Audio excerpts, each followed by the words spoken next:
Good day, and welcome to the MicroVision fourth quarter 2019 financial and operating results call. All participants will be in listen-only mode. Should you need assistance, please signal a conference specialist by pressing the star key followed by 0. After today's presentation, there will be an opportunity to ask questions. To ask a question, you may press star, then 1 on your touch-tone phone. To withdraw your question, please press star, then 2. Please note this event is being recorded. I would now like to turn the conference over to Lindsay Sibbard. Please go ahead. Thank you. Good afternoon and welcome everyone to MicroVision's fourth quarter and full year 2019 financial and operating results conference call. Joining me on today's call are Sumit Sharma, Chief Executive Officer, and Steve Holt, Chief Financial Officer.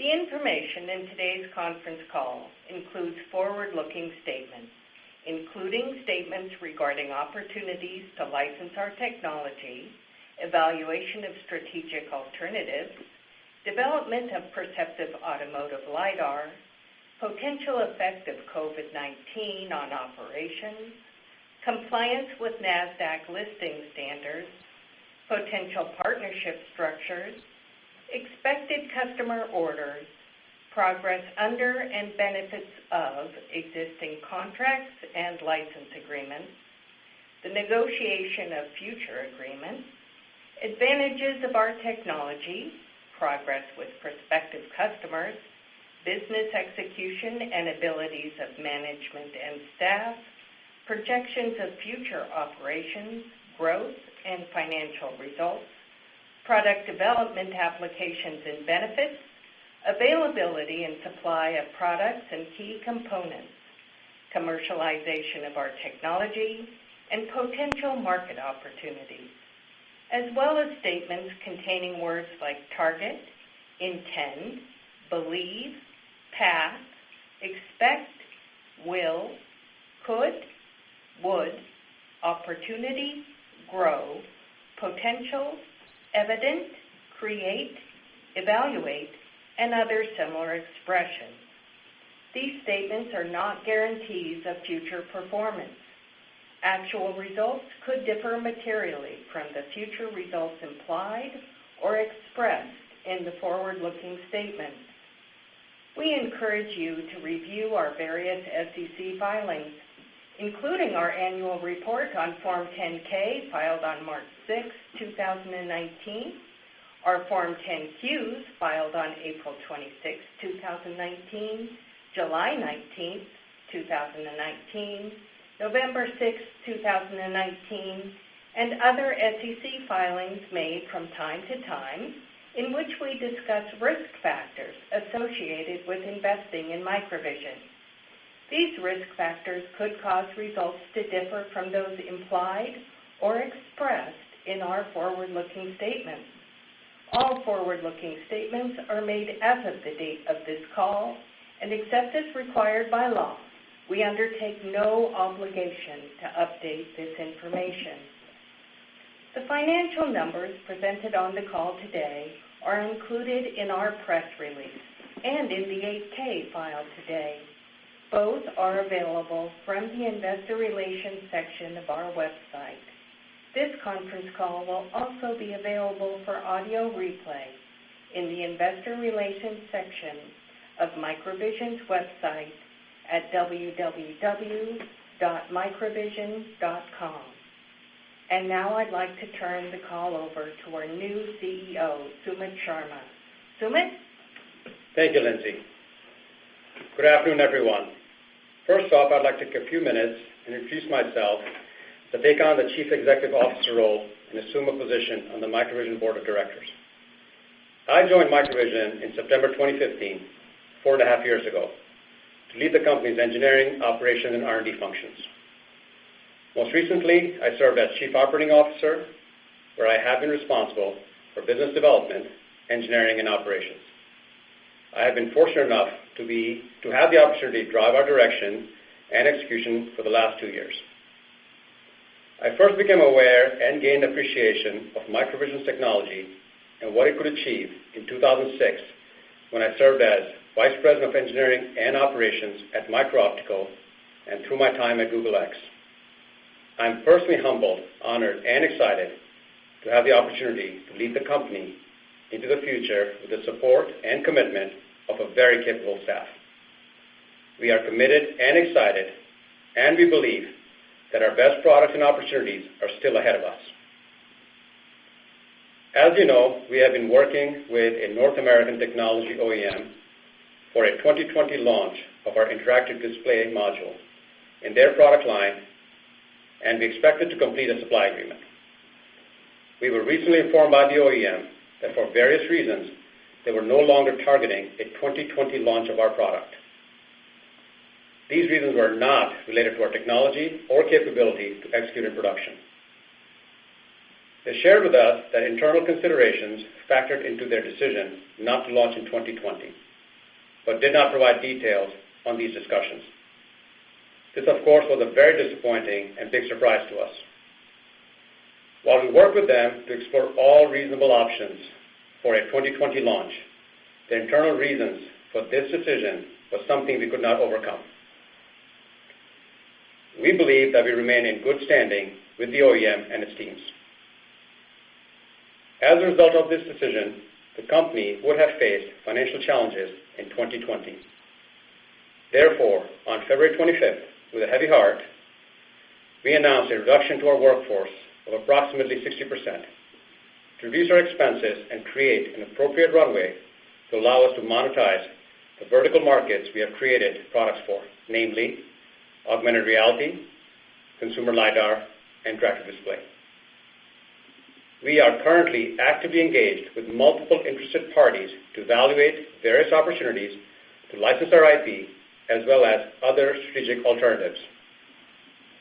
The management team and I are committed with a sense of urgency to find a monetization path through licensing to support our go-forward strategy. We are actively engaged with our board to evaluate and consider all options and alternatives to maximize shareholder value.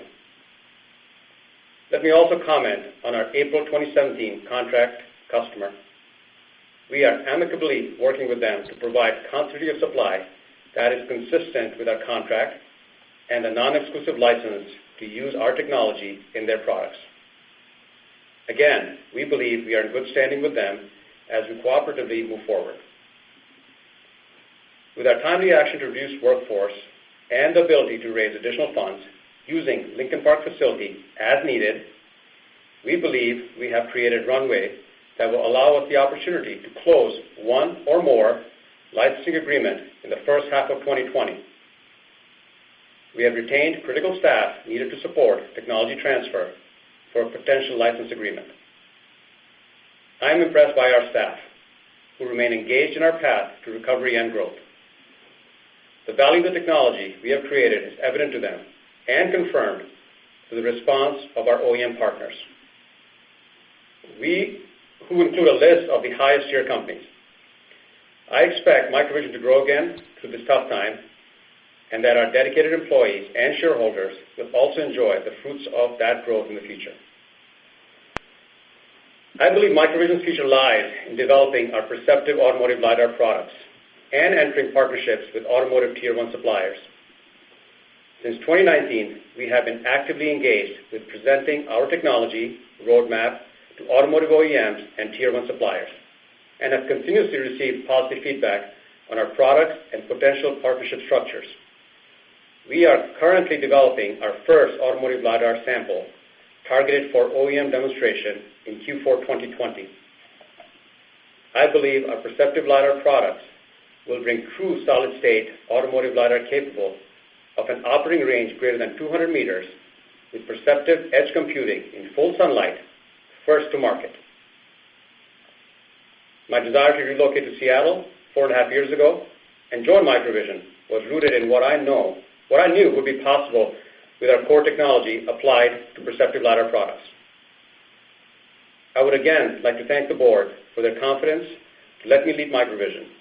Knowing all the professional and personal challenges ahead for me and for our employees, I'm happy to have this opportunity every day.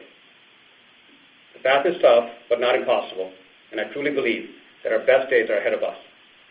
I'll now turn the call over to Steve, our CFO, who will discuss the financial side of our business. Thank you, Sumit. Good afternoon, everyone.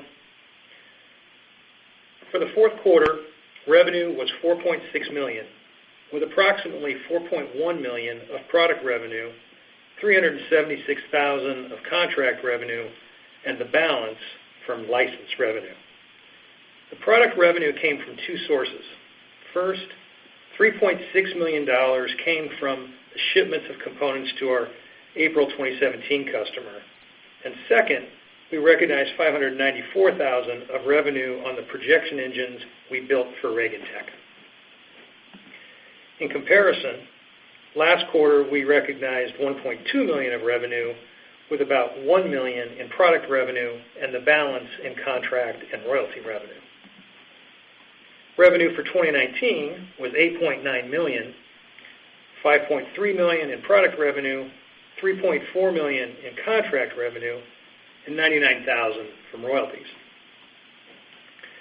Fourth quarter cost of revenue was $3.8 million, resulting in a gross profit of $1.2 million.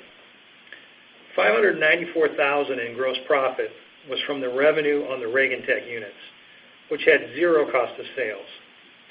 The components we shipped to our April 2017 customer had a gross profit of $213,000, or 6% of revenue. And we had $372,000 in gross profit on contracts and royalties. In comparison, gross profit was negative $882,000 in Q3. Gross profit for 2019 was $332,000, $1.6 million from contract revenue, $99,000 from royalties, and negative $1.3 million from product revenue. Fourth quarter operating expenses were $4.5 million. We are not paying management or executive bonuses for 2019, though estimated bonuses were accrued in the first 3 quarters of the year. So the $4.5 million OPEX in Q4 is $770,000 lower as a result of those accruals being reversed in Q4. For reference, operating expenses were $5.3 million in the third quarter. For the full year, operating expenses were $26.8 million. For the fourth quarter, our net loss was $3.3 million, or 3 cents per share. This compares to a loss of $6.1 million, or 5 cents per share last quarter. 2019's net loss was $26.5 million, or 24 cents per share. For the fourth quarter, cash used in operations was $4.3 million, which compares to cash used in the prior quarter of $3.4 million. We ended the fourth quarter with total cash and cash equivalents of $5.8 million. During the quarter, we raised $2.7 million from the Lincoln Park Capital facility we established in April of 2019, and we also raised an additional about $1 million from a second Lincoln Park facility we established in December. Now I'd like to discuss the April 2017 contract. First, I want to acknowledge our engineering and advanced manufacturing teams who took this product to production and did an outstanding job. Our quality was excellent and our yields were above 95% almost out of the gate.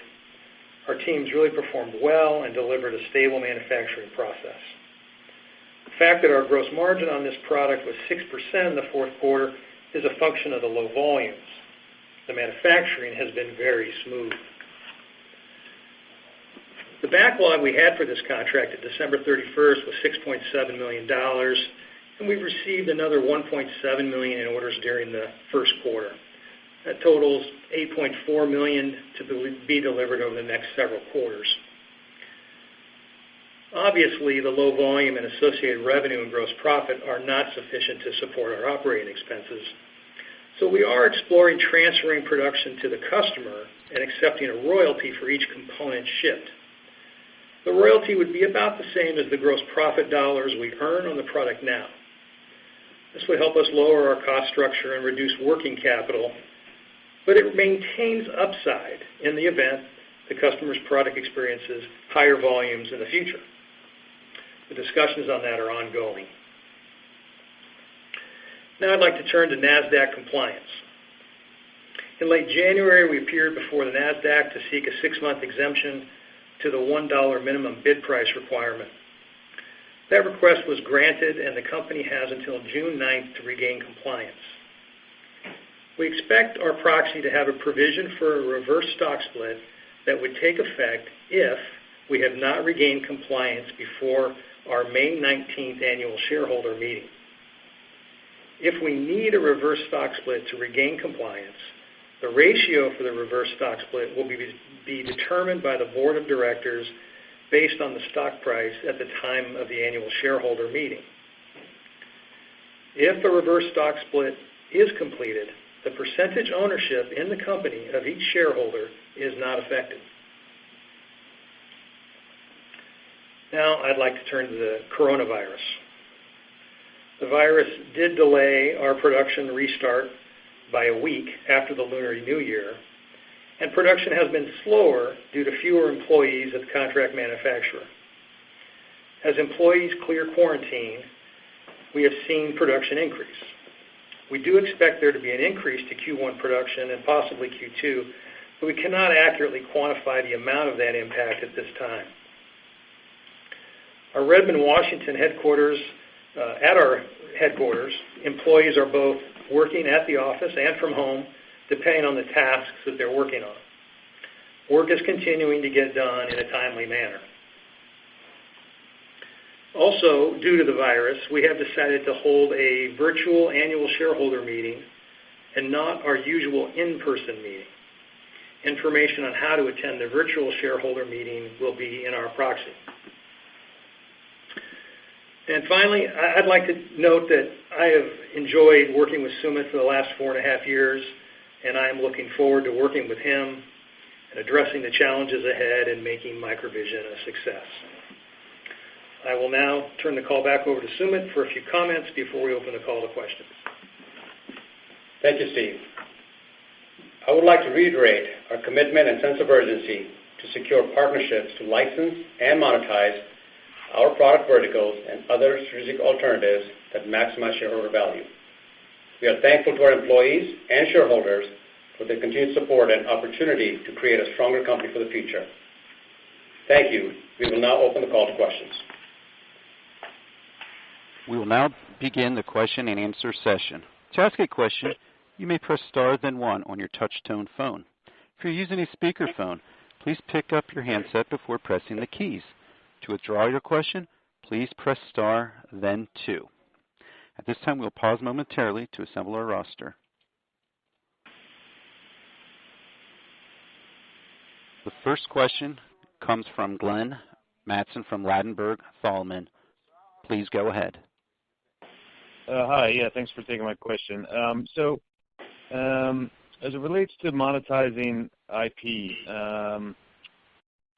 what's your general, Sumit, what's your general experience for how long it should take? It's surprising that you feel like you could get something done reasonably quickly and that it doesn't feel like there's been much done to date because, perhaps many people are thinking about this being kind of an option that wouldn't hopefully be needed. But anyway, we're here now, so curious how long you think it would take, and then what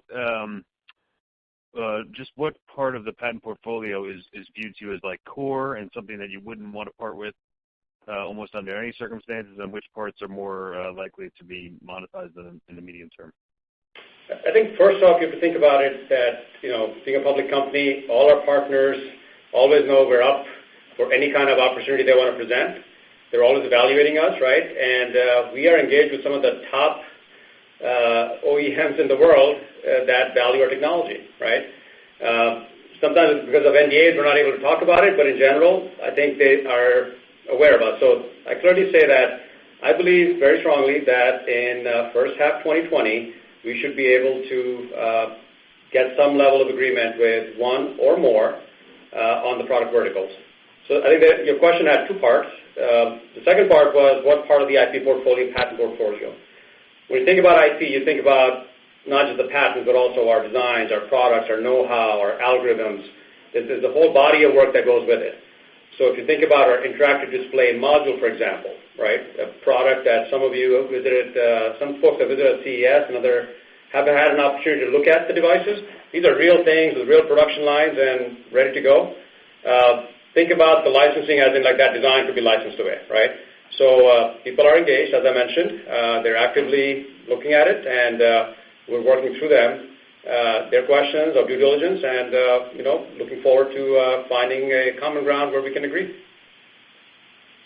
Okay. And as you think about funding operations going forward,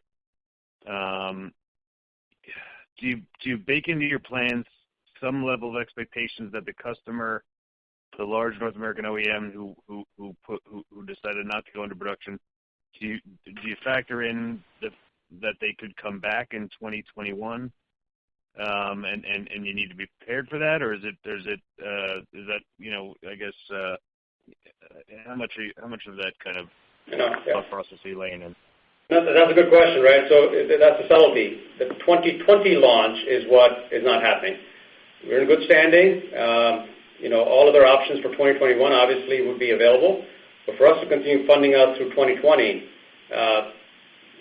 we have to look at alternative options. Okay.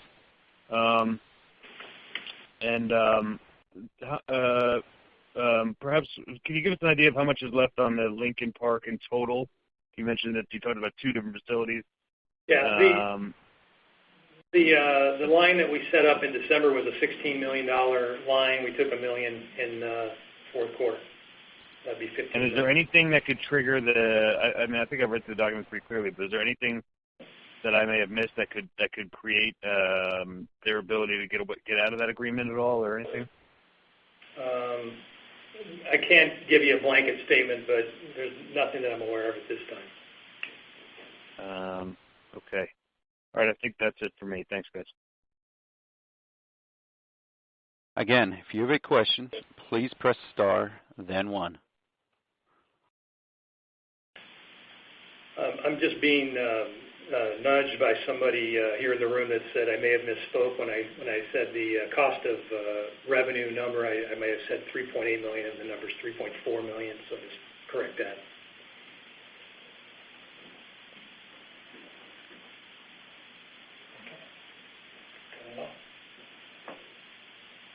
There are no more questions in the queue.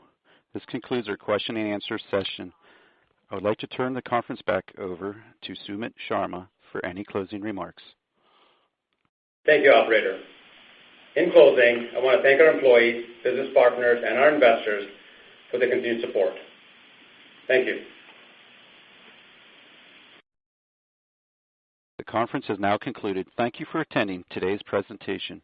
You may now disconnect.